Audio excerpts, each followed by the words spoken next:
Teroris adalah individu atau kelompok yang menggunakan teror dan kekerasan untuk mencapai tujuan.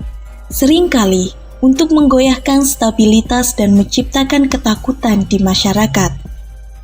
Dalam konteks ekonomi, maladministrasi dan malpraktek oleh oknum pajak dan bea cukai dapat dianggap sebagai bentuk terorisme ekonomi.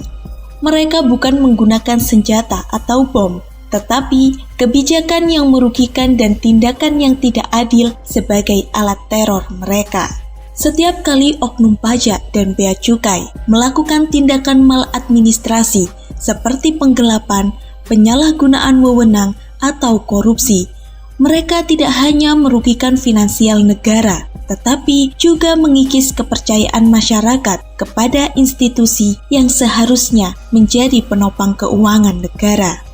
Ini menciptakan ketidakstabilan dan ketakutan di kalangan wajib pajak yang merasa diperlakukan tidak adil dan menjadi sasaran tindakan yang sewenang-wenang.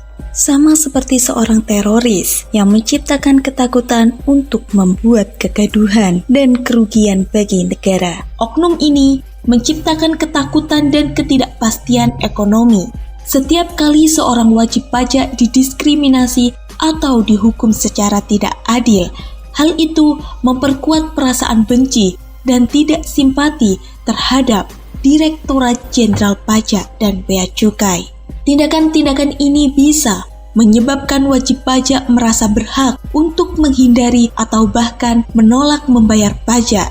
Ketika kepercayaan terhadap sistem pajak dan bea cukai menghilang, masyarakat mungkin memilih jalan pintas seperti penggelapan pajak atau menyelundupkan barang. Ironisnya, dalam upaya untuk mempertahankan kekuasaan dan mendapatkan keuntungan pribadi, oknum-oknum tersebut justru merusak fondasi finansial dan moral negara. Seperti teroris yang menciptakan kepanikan dan kekacauan, oknum-oknum ini juga menghancurkan stabilitas ekonomi dan sosial.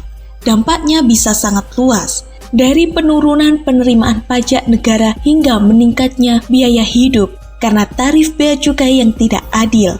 Pada akhirnya, masyarakat luas yang menjadi korban sebenarnya, mereka semakin jauh dari kesejahteraan yang seharusnya dipertahankan oleh negara melalui pengelolaan pajak dan bea cukai yang baik.